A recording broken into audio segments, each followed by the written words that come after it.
Buenas tardes a todos. Espero que estén bien. Y quiero dar mis felicidades a la selección de Colombia por ganar el tercer lugar. Pues sí, a los Estados Unidos. No vamos a hablar de lo que pasó con México. Bueno, felicidades también a los estudiantes de las escuelas públicas de Chicago, porque comenzaron su vacación de verano este miércoles pasado. Mis hijos están bien animados, yo también. Bueno, el verano es una estación muy bonita en Chicago, ¿no? Mucho mejor que el invierno. El calor es mucho mejor, ¿no? Y pues hay más sol. Tal vez hoy no es bien soleado, pero normalmente hay muchos más días soleados en el verano que el invierno, ¿no? En el invierno creo que esto es lo peor. Es como día tras día. Es nublado. Nubes. No, hay semanas en que no podemos ver el sol. Y esto nos deprime, ¿no? Es bien difícil, pero el sol, vivir en la luz del sol, nos anima, ¿no? Bueno, también hay que vivir en la luz espiritual también. Nos anima vivir en la luz y podemos experimentar la alegría de Dios cuando estamos en la luz. Y este es el tema de hoy. Hoy nuestro enfoque es en 1 Juan, capítulo 1. Y al comienzo de este año estudiamos el Evangelio de Juan, que era el apóstol, un apóstol de Jesucristo. Y el apóstol Juan escribió sobre la vida y ministerio de Jesucristo en su Evangelio, se llamó Juan. Pero ahora comenzamos una serie de sermones que se enfoca en 1 Juan. Y 1 Juan es la primera de 3 cartas que el apóstol Juan escribió a cristianos en el tiempo de su vejez.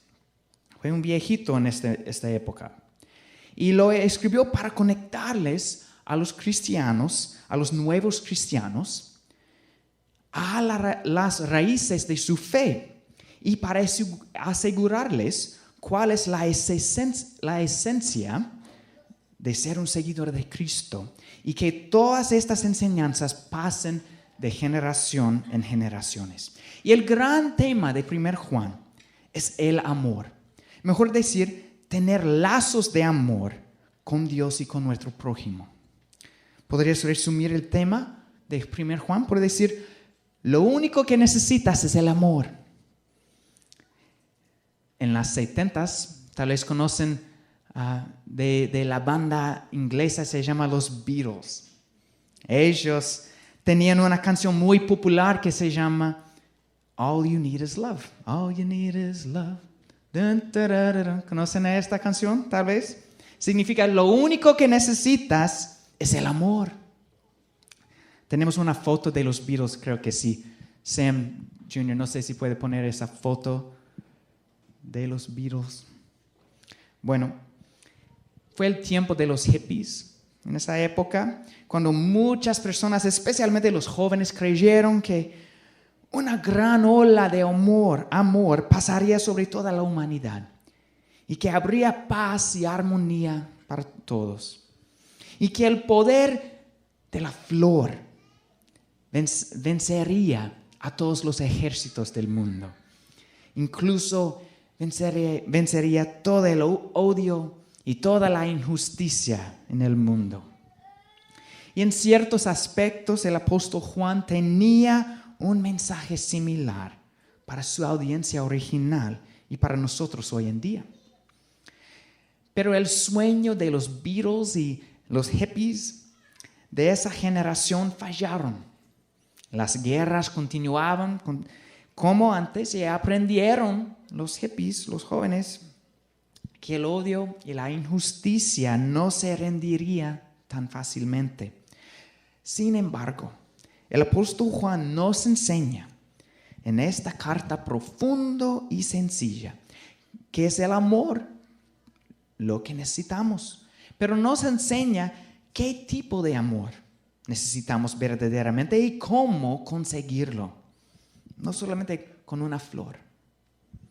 Cuando Juan escribió esta carta, fue en su vejez, como dije.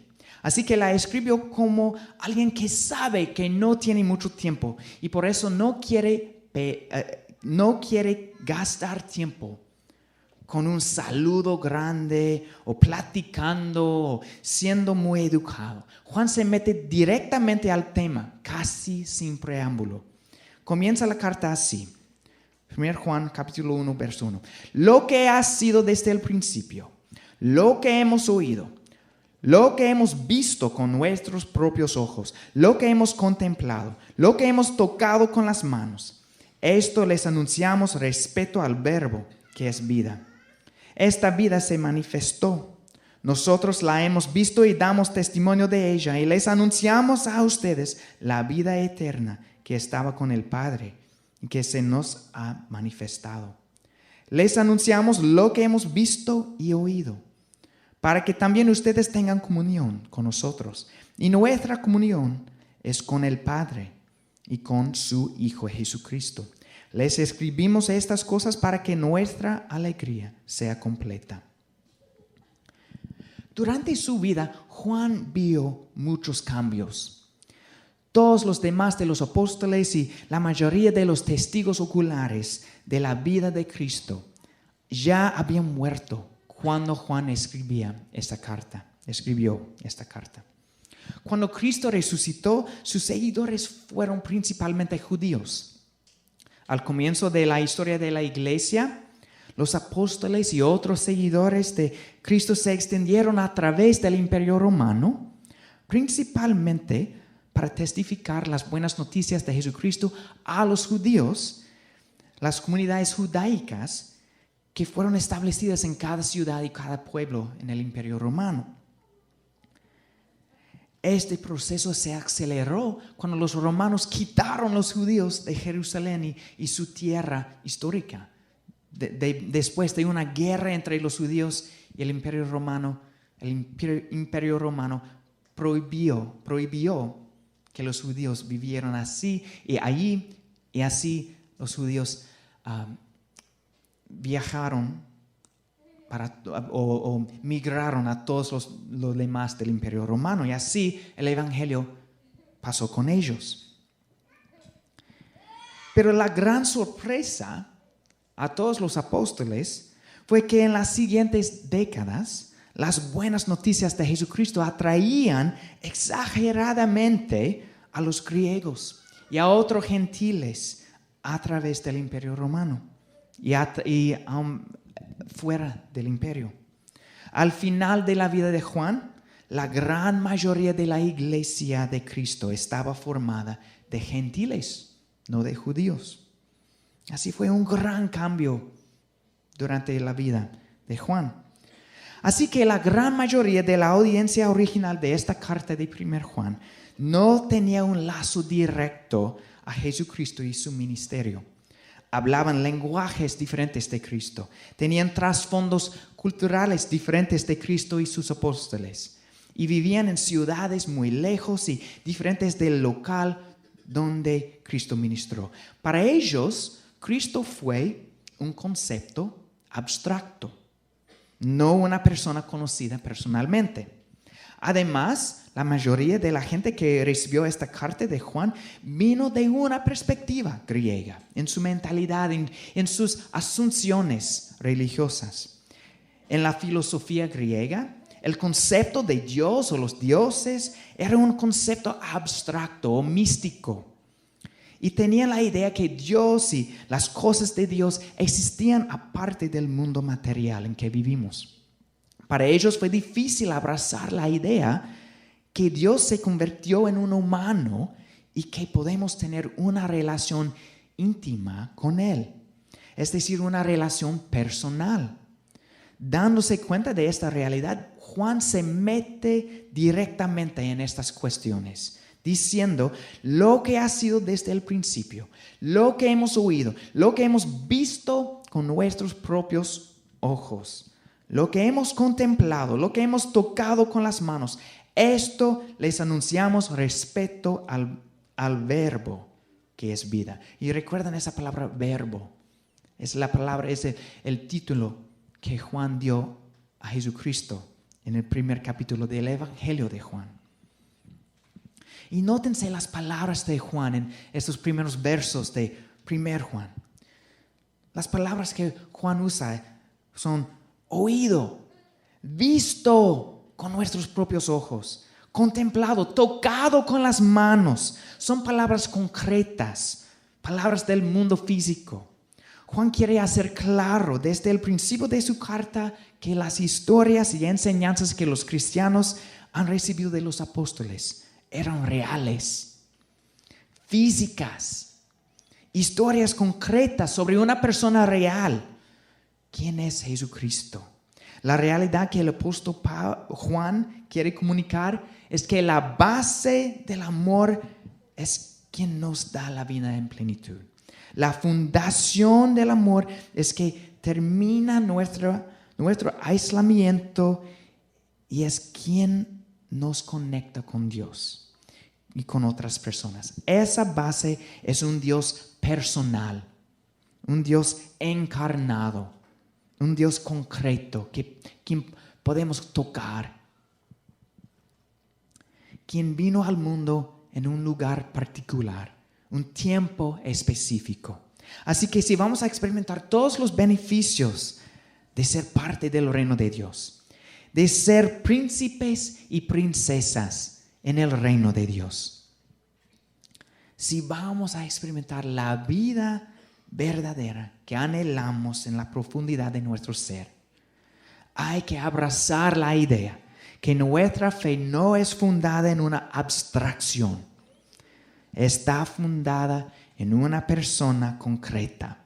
Y además hay que abrazar a esta persona con todo nuestro corazón. Y el primer punto entonces dice así: no adoramos a un Dios abstracto, sino a Dios encarnado, quien es Jesucristo. Es una persona concreta. Jesucristo es la palabra para tus notas en el folleto. Juan estaba consciente que el éxito en atraer miles y miles de griegas y otros gentiles a Jesucristo presentó una amenaza a la fe. Ahora los gentiles eran la mayoría de los seguidores de Cristo y existía la posibilidad que en la próxima generación ellos cambiarían la fe en algo más griego, algo filosófico y abstracto en vez de algo personal, algo concreto y real. Así que como un anciano que no quería gastar ni una palabra, Juan estableció este punto esencial de la fe: que Jesús de Nazaret existió, no era un mito, y que hizo los milagros y enseñó las enseñanzas como los apóstoles han dicho. Juan quería asegurar que en la extensión de la fe de Cristo alrededor del mundo, a través de los pueblos del Imperio Romano y más, este punto esencial no sería olvidado. Cristo es real. Cristo existió en la historia y sus enseñanzas son verdades. Los apóstoles y muchas personas fueron testigos oculares de Cristo, de su ministerio, de su muerte y de su resurrección. A veces tenemos problemas con este concepto también, ¿no? Nos enfocamos en nuestras preocupaciones cotidianas y nos olvidamos que Cristo es real.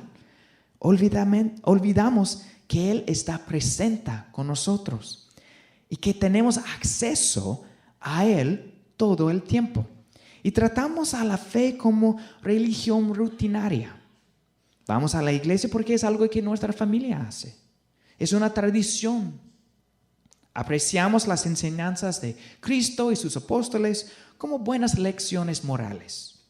Pero cuando demandan que cambiemos en una manera u otra, entonces decimos, pues, Son enseñanzas morales y buenas, pero no aplican a mi vida personal. No quiero cambiar. Son mitos. No necesito tomarlos en serio. Pero Juan nos acuerda que sí, Cristo es real. Sí, es personal. Y fue una persona histórica. Juan y muchas otras personas lo tocaron, lo escucharon, lo vieron. Así que no estamos aquí cada domingo para apreciar un personaje mitológico y apreciar lecciones morales. No oramos y estudiamos la Biblia para conectar con una tradición. No buscamos la justicia y ministrar al mundo con misericordia porque queremos ser personas morales. No, mejor decir que hacemos todas estas cosas para adorar a nuestro Señor, para desarrollar nuestra relación con Él y ser transformado interiormente por Él. Porque queremos amar lo que nuestro Señor ama y demostrar su misericordia al mundo. Juan dice que él y los seguidores de Jesucristo originales vivían sus vidas cotidianas con Cristo y como resultado fueron transformados. Y dice que podemos vivir con el Espíritu de Jesucristo cotidiana también.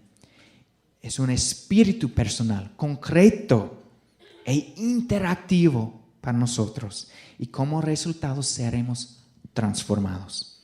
Y mediante esta relación personal aprenderemos cómo amar a Dios y cómo recibir el amor de Dios y cómo amar a nuestro prójimo y cómo recibir amor de nuestro prójimo saludablemente. Bueno, Juan dice en versos 3 y 4, les anunciamos lo que hemos visto y oído, para que también ustedes tengan comunión con nosotros.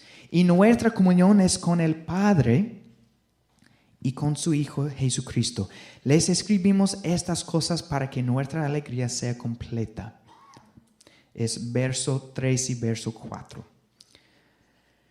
El propósito de su carta y de todo el ministerio de Juan y otros líderes es enseñarnos que fuimos creados para vivir en comunión con Dios y con otras personas. Es nuestro propósito. Este es el corazón del mensaje de Juan. Juan no pierde tiempo con las pláticas, lanza directamente al corazón del sujeto. Él quiere darnos, los recipientes de su carta, información para vivir vidas que cumplen nuestro propósito central, para que podamos vivir mejor. Y una oferta así captura nuestra atención, ¿no? Yo me respondo a una oportunidad para cumplir mi propósito humano y experimentar la alegría completa. Y me interesa cómo Juan continúa. En verso 5 y más, y hasta 10 dice así: este es el mensaje que hemos oído de él y que les anunciamos. Dios es luz y en él no hay ninguna oscuridad. Si afirmamos que tenemos comunión con él, pero vivimos en la oscuridad, mentimos y no ponemos en práctica la verdad. Pero si vivimos en la luz, así como Él está en la luz, tenemos comunión unos con otros, y la sangre de su Hijo Jesucristo nos limpia de todo pecado. Si afirmamos que no tenemos pecado, nos engañamos a nosotros mismos y no tenemos la verdad. Si confesamos nuestros pecados, Dios, que es fiel y justo, nos los perdonará y nos limpiará de toda maldad. Si afirmamos que no hemos pecado, lo hacemos pasar por mentiroso y su palabra no habita en nosotros. Desde el principio, Juan se enfoca como un láser a la clave. Si quieres comunión verdadera, rica y honesta con Dios y con otras personas, necesitas tratar del pecado. Este tema nos hace sentir incómodo, ¿no? Preferimos hablar de las cosas bonitas y que nos animen. Pero Juan no quiere perder ni un momento y así que habla de la cosa que puede impedir experimentar la comunión rica con Dios y con otras personas. Necesitamos tratar primero sobre el gran impedimento qué es nuestro pecado y nuestra tendencia de hacer lo malo, de escoger lo malo. Y toda esta enseñanza proviene de lo que dice en verso 5. Dios es luz y en Él no hay ninguna oscuridad. Este es el ancla de nuestra fe. Dios es luz. Él es absoluto y puro en la verdad, en la gloria y en la bondad. Y no hay oscuridad en Él. Esta es nuestra ancla. En Efesios 5:8 dice que somos hijos de la luz. Así que hay que vivir como hijos de la luz, viviendo en toda bondad, justicia y verdad. Pero muchas veces no vivimos así. Pensamos en nosotros mismos que como pues Dios es la luz, pero vivimos acá afuera de su luz. La pastora del Neighborhood Campus de Evanston Vineyard, se llama Renee Cunningham, tiene una ilustración de esta idea que me gusta mucho y quiero compartir con ustedes. Es como cuando andamos por la noche en la calle es oscura. Andan de vez en cuando por la noche, puede ver las casas iluminadas. Bueno, hay una foto, ¿no? Tenemos una foto de una casa iluminada por la noche. Así. Bueno, a veces pensamos que en Dios y en su luz de esta manera. Pensamos en Dios como la casa iluminada. Pero estamos afuera en la calle, mirando adentro por las ventanas. Podemos ver un poquito de lo que pasa dentro de la casa, como, ¿qué está en la televisión? ¿Qué comen por la cena? Parece bien. Pero estamos afuera de la luz. Tal vez a veces nos acercamos a la luz y la disfrutamos un poquito. Nos paramos en las escaleras enfrente de la casa y un poquito de la luz derrama sobre nosotros. Pero pensamos en Dios como la luz, la casa iluminada. Y estamos afuera en la oscuridad. Pero Juan nos enseña que hay que vivir como hijos de la luz. Estamos invitados como hijos a entrar a la casa y experimentar la luz con Cristo. Este es el regalo que cada uno de nosotros recibimos. Este ejemplo de la luz se encuentra en otras partes de la Biblia también, en el Evangelio de Juan, que estudiamos hace algunos meses. Dice que Jesucristo es la luz verdadera que vino al mundo. Y en la luz reina Dios. En la luz reina la verdad. Pero en la oscuridad reina Satanás. En la oscuridad reina la maldad, la injusticia, el pecado. En la luz existe la libertad, la verdad. Somos purificados y guiados en la luz, pero en la oscuridad reina el miedo, el pecado, la decepción. Y hay opresión en la oscuridad. La oscuridad se trata de asfixiar todo lo bueno en nuestras vidas. Así que estamos invitados a ser hijos de la luz, para vivir en la luz, para entrar en la casa y vivir adentro. Esto nos gusta, ¿no? Nos gusta estar invitados porque la luz es irresistible. A veces queremos enfocarnos exclusivamente en la luz, pensando que si meditamos bastante en ella y si creemos bastante en la luz, luego la luz va a jalarnos a ella. Y esto es la verdad. La luz de Dios es poderosa e irresistible y nos atrae y nos jala cerca de ella. Sin embargo, necesitamos reconocer que la oscuridad también nos atrae. La oscuridad sí existe y es pegajosa a nosotros. Nos distrae y es venenosa a nosotros. La oscuridad nos aleja de Cristo. Preferimos enfocarnos en las cosas que dan gozo duradero. Es decir, nos gusta enfocarnos en la luz, la bondad, la justicia, paz, amor y armonía y en todos los regalos de Dios para nosotros. Pero a la misma vez, si vamos a ser cristianos maduros, hay que reconocer la oscuridad y tomarla en serio. Esto es lo que dice el texto de 1 Juan. No es suficiente solo enfocarnos en la luz. También hay que tomar en serio el pecado para que no nos aleje de la luz. Si subestimes lo peligroso y lo poderoso de la oscuridad, es igual a subestimar a la luz de Dios. Bueno, mi pecado es oscuro y tu pecado es oscuro. Así que necesitamos reconocer esto y perseguir la luz más poderosa. Esa es la luz del mundo, que es Jesucristo. Así que necesitamos entender algunas cosas sobre el pecado. Primero, el pecado rompe nuestro compañerismo con Dios. Verso 8 dice: si afirmamos que no tenemos pecado, nos engañamos a nosotros mismos y no tenemos la verdad. El pecado es una barrera entre nosotros y Dios. No podemos caminar en el pecado y tener el compañerismo verdadero con Dios. Simplemente no funciona así. El pecado es un impedimento entre nosotros y Dios e interrumpe la relación. Si permitimos hábitos del pecado y vicios planten raíces en nosotros, cambiaría la mente y cambiaría la manera en que pensamos en Dios y cambia nuestra comprensión de Dios. Hace más difícil para nosotros el contemplar a Dios y hace difícil comunicarnos con Él. Es como nuestras oraciones chocan contra una pared. Es muy difícil orar y oír a Dios cuando hay pecado, distrayéndonos y interrumpiéndonos.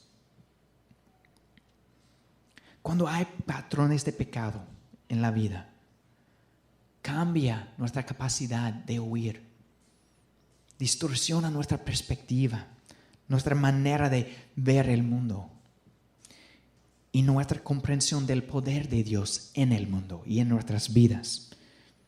Es decir, cuando hay inconsistencia en nuestra confesión de fe y nuestra práctica de fe, nuestra relación con Dios sufre. Cuando hay inconsistencia en nuestra confesión de fe y nuestra práctica de fe, nuestra relación con Dios sufre. Si confesamos fe en Cristo, hay que vivir en esta fe, hay que ponerla en práctica. Y si no vivimos la fe que confesamos, perdemos los beneficios. Perdemos muchos de los beneficios de estar en conexión con Dios. El segundo punto dice así entonces: el pecado rompe nuestro compañerismo con Dios. Es un impedimento entre nosotros y Dios e interrumpe nuestra relación. A veces pensamos, pues hay gracia para cubrir mis pecados, así que no necesito preocuparme de mis pecados o vicios o malos hábitos. Pensamos, pues la gracia es gratis e interminable. Así que podemos pecar y sencillamente cubrir el pecado continuamente con la gracia de Cristo. Pero esta actitud es un mal uso de la gracia. Es como si cocinas en la cocina e intentas seguir una receta. No sé si algunas de ustedes siguen recetas o si inventan recetas durante el cocinar. Pero si tratas de seguir una receta y imaginen que la receta requiere la canela, pero tú tienes mucha sal y así sustituyes la sal por la canela. Tienes mucha sal en la cocina, así tiras sal en todo. Incluso cuando la receta requiere la canela, esto no sirve. El sabor va a estar muy raro, ¿no?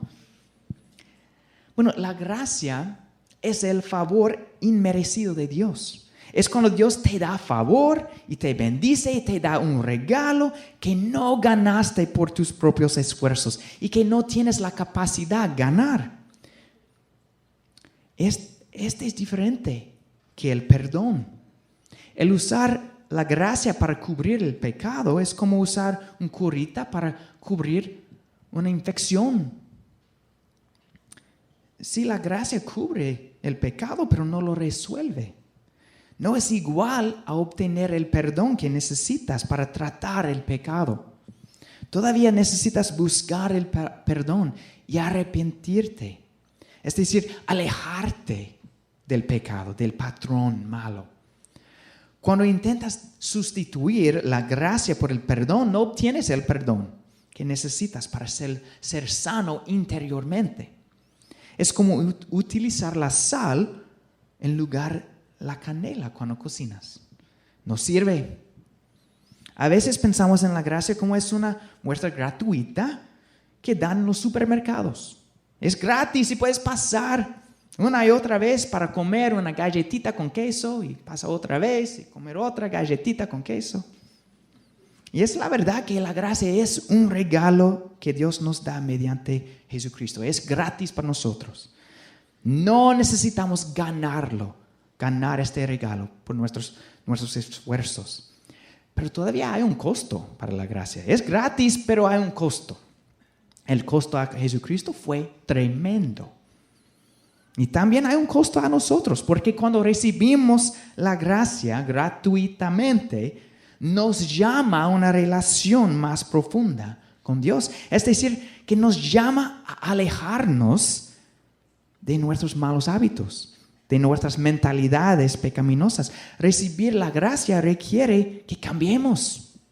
Y los cambios que la gracia de Dios nos demanda son muy profundos.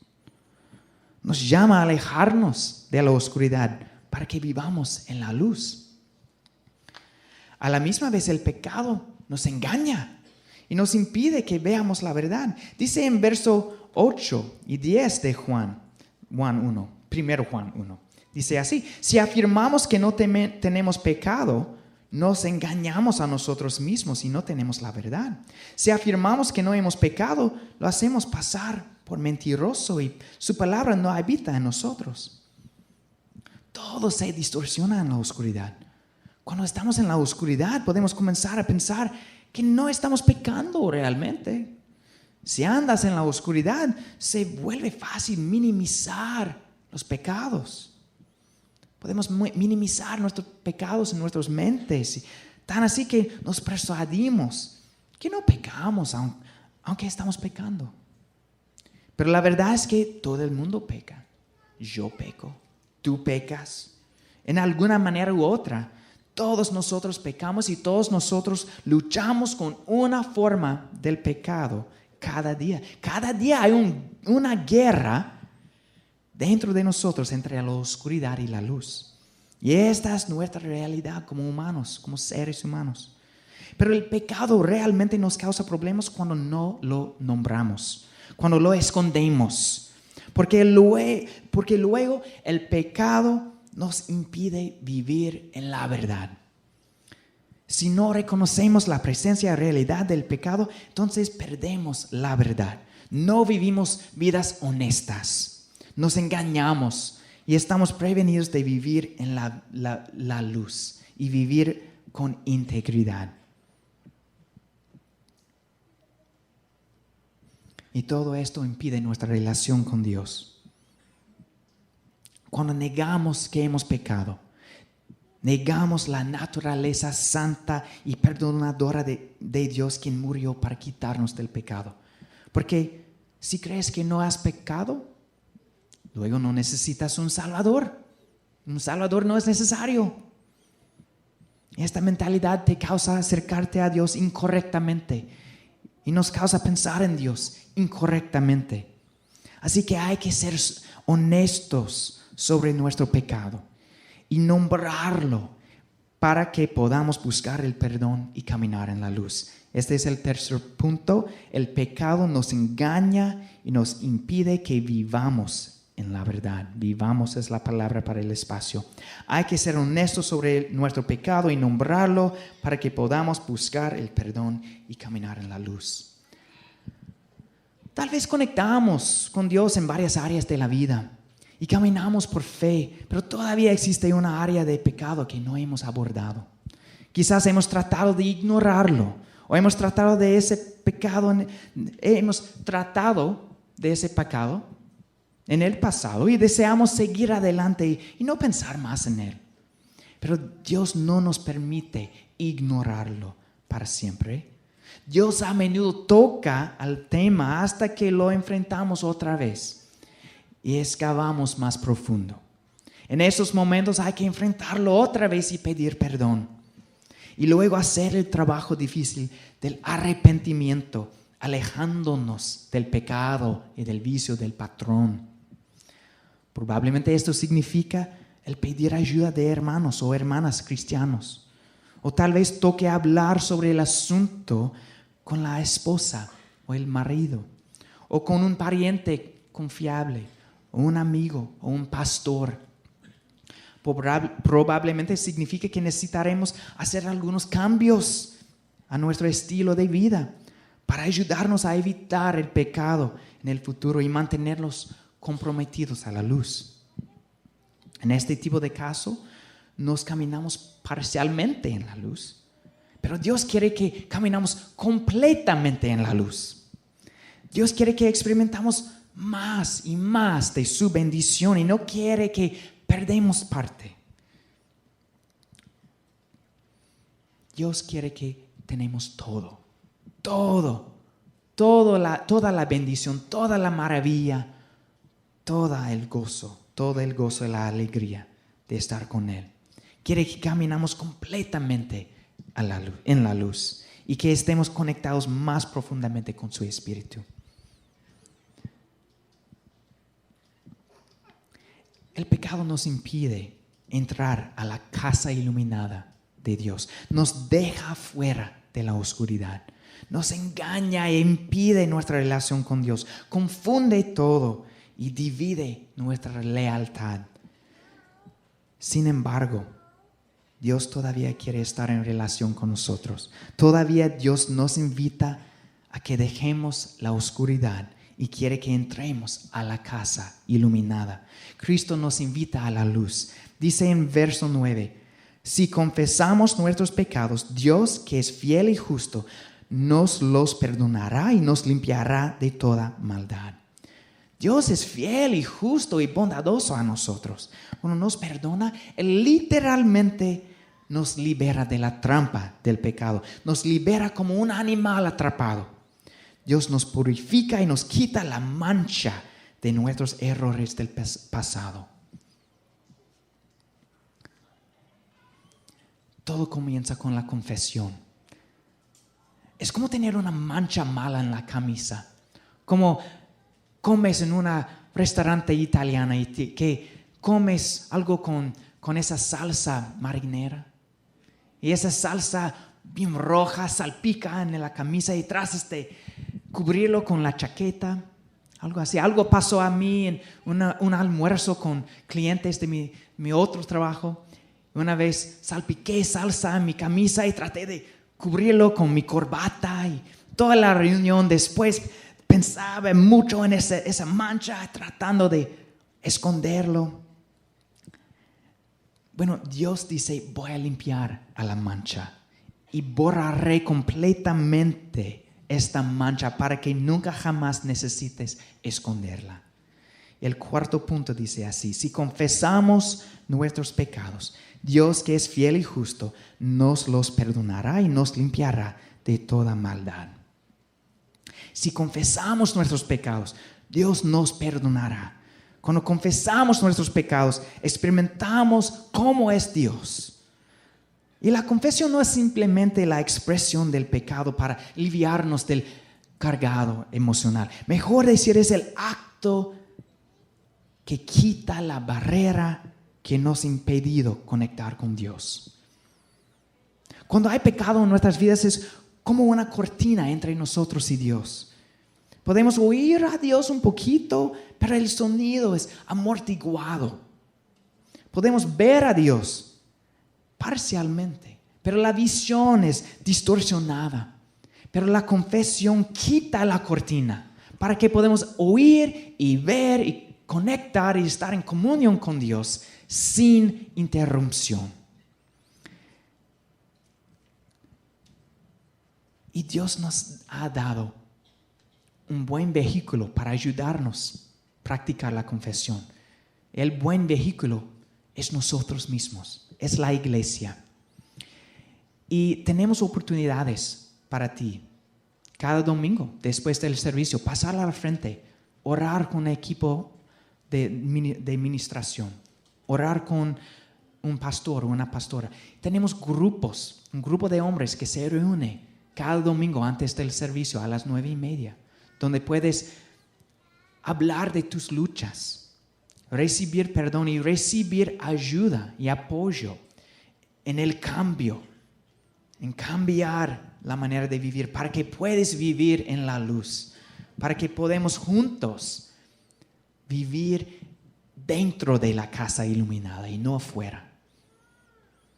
Tenemos un grupo de mujeres que se reúne cada sábado por la mañana aquí en la iglesia, y ellas hacen lo mismo, toman tiempo cada semana para compartir sus luchas, recibir el perdón y recibir apoyo para vivir en la luz.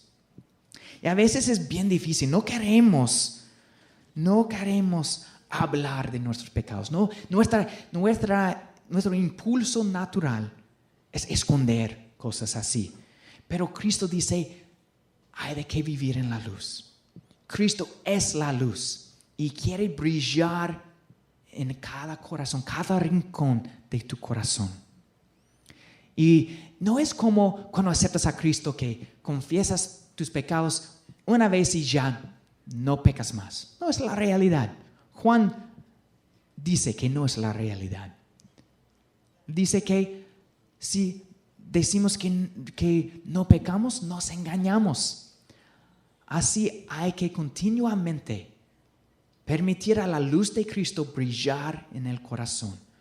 Y cada año, cada día, cada semana, Cristo va a revelar algo más que puede llevar de la oscuridad y poner en la luz, para que podamos vivir vidas más completas, vidas más transparentes y más llenas de la gracia y de la bondad de Dios.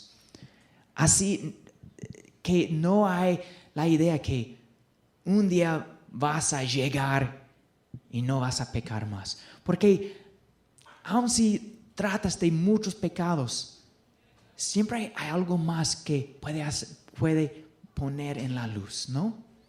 Y así es para todos.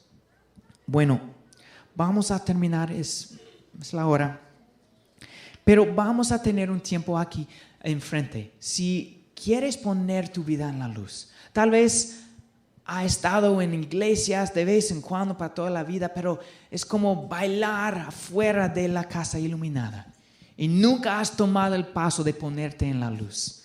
Nunca has aceptado, invitado a Jesucristo ser tu Salvador y Señor. Bueno, ahora es el momento. No hay de continuar viviendo en la oscuridad.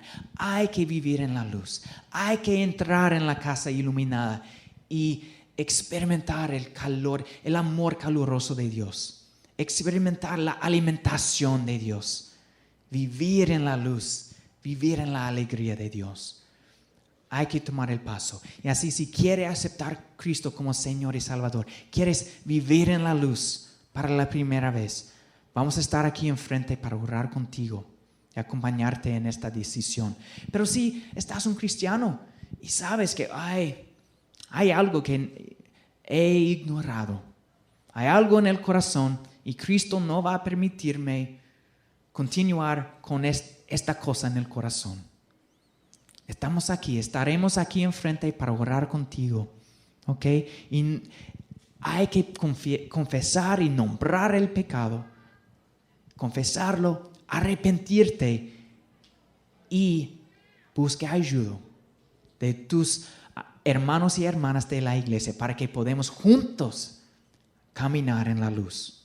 Es algo que hacemos juntos, no que hacemos en aislamiento. Ok, bueno, vamos a finalizar. Oremos, o que dejemos orar para finalizar. Señor, gracias por tu amor. Gracias que eres la luz del mundo y que has venido a la tierra como una personaje específica, como una persona, alguien que podemos tocar y ver y oír, escuchar. Que no es una abstracción, pero que eres una persona. Eres la luz de vida para nosotros. Queremos recibir más de ti, Señor. Tú no estás contento con lo que hemos recibido ya. Quieres que experimentamos todo. Y queremos experimentar todo también, Señor. Queremos cumplir nuestro propósito. Así queremos vivir completamente en la luz. Así, Señor, brilla tu luz en el corazón de cada persona aquí. Enséñanos cómo quieres que cambiemos. Ayúdanos a ser transparentes y honestos con nuestros hermanos y ayúdanos a apoyar uno a otro en caminar en la luz. En el nombre de Cristo oro. Amén. Ok, vamos a terminar. Que la gracia de Jesucristo sea sobre ustedes. Que experimenten la presencia y la paz y poder del Espíritu Santo esta semana. Y que salgan al mundo ahora y sean el pueblo de nuestro Padre Dios, la iglesia. Gracias por venir. Es todo por hoy.